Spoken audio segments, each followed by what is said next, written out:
So I'm just going through my mail the other day, and would you know it, there's a letter in there from Erika Kirk from Turning Point USA. And I was like, oh girl, bless your heart for trying. But then it reminded me of a story that came out in the Oregonian last month, and I want to share it with you. And then also share the contents of what Erika Kirk had to say to me. This piece came out October 20th. It's by Julia Silverman in the Oregonian. It's entitled A Charlie Kirk Affiliated Club Prompts Tensions at a Diverse Portland High School. The story begins, a new student club affiliated with a movement started by the late conservative influencer Charlie Kirk is sparking both protests and counter-protests at David Douglas High School. The 2,700 student high school, the largest in Oregon this year and among its most diverse, serves East Portland.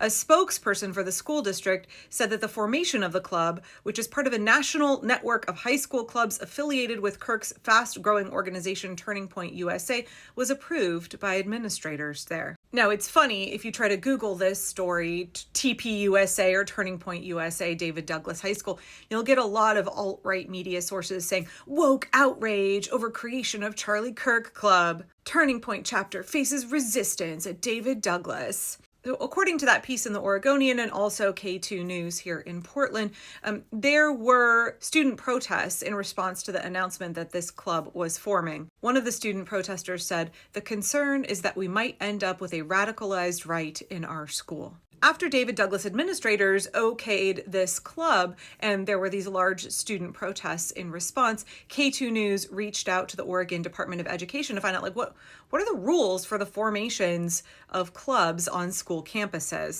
And the ODE said it encourages districts to honor all viewpoints with the following exceptions: viewpoints that promote imminent danger, viewpoints that are expressed as obscenity, profanity, or defamation, viewpoints that discriminate, retaliate based on a person's protected class status, or viewpoints that promote acts of harassment, intimidation, or bullying.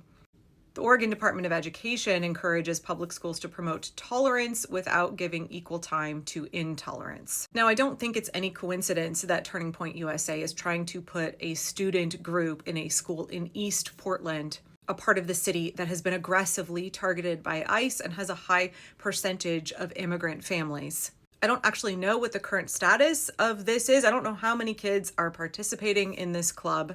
But let's be real, y'all. This is all about indoctrinating our children and sending them down the alt-right pipeline. So I'd heard this story and it's been on my back burner to talk about it when I had time. And then I got this piece of mail from Erika Kirk. Now, we all remember all of the political violence that Republicans and Charlie Kirk fans tried to stoke after his murder.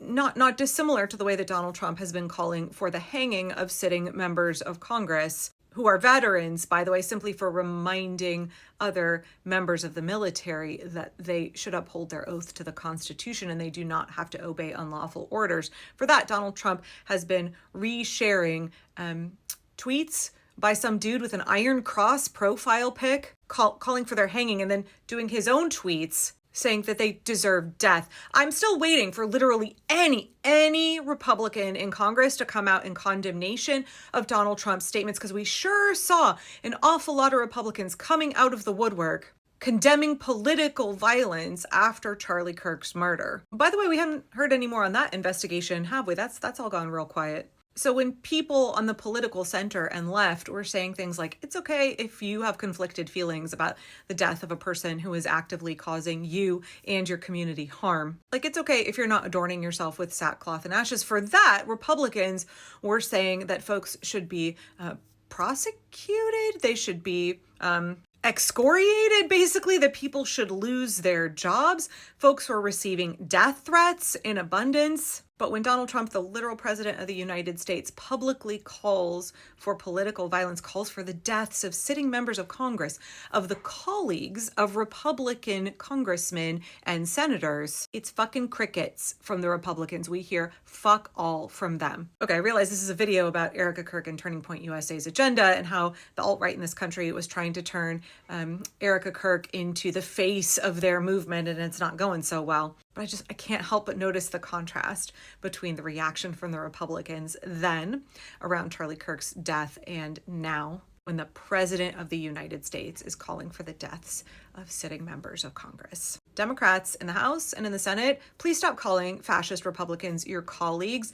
They are silent when the president is calling for your death and y'all are receiving death threats, when the president is stoking political violence, hoping it will result in the murders of members of Congress, Republicans in Congress who are supposed to be your colleagues across the aisle and essentially good people, just misguided, they are doing nothing to defend you, nothing to condemn the words and actions of Donald Trump. Just remember that. In the time to come, when all of the Republicans have to face justice for how they have abandoned their duty to the Constitution and their constituents, how they have facilitated the rise of fascism, how they have functionally become fascists, serving the fascist agenda of Donald Trump, I do not want to hear a single Republican say, those are our colleagues, they're essentially good people. Because I will remind you about what happened this week. I will get up on my high horse and I will remind you over and over and over that Donald Trump called for the deaths of sitting members of Congress, and Republicans in Congress did nothing. They gave tacit approval to those tweets. Okay, now back to that letter that Erika sent me, right? So they're trying to turn her into the leader of this movement. She's really enjoying her time in the spotlight. JD Vance is like, whatever he's doing with her, right? And they're sending out this mass emailing campaign. They have an agenda. Their goal is to indoctrinate young people, especially white teenagers, and to funnel them down the alt-right pipeline. Charlie Kirk was famous for going around to colleges and trying to debate folks. And I was always really frustrated by that. I was always really frustrated by the Unfuck America tour. Like, why are you guys platforming Charlie Kirk? Why are you treating him like he is somebody who is worthy of being in a debate with you? Why are you giving credibility to his position? I never understood the Unfuck America tour. I never understood why anybody was willing to debate Charlie Kirk, why everybody didn't just gray rock the shit out of him. But that's what they did, and therefore elevated his platform and his reach significantly. Well, Turning Point USA's new focus is not really college campuses that much. It's really high schools. They want children is their goal. Their goal is to indoctrinate children. Okay, so here is the letter, which obviously is some fundraiser. It says, though, that 120,000 young people have reached out asking how to bring Turning Point USA to their schools. This is their thing now. They're like, the youth are asking us to do this.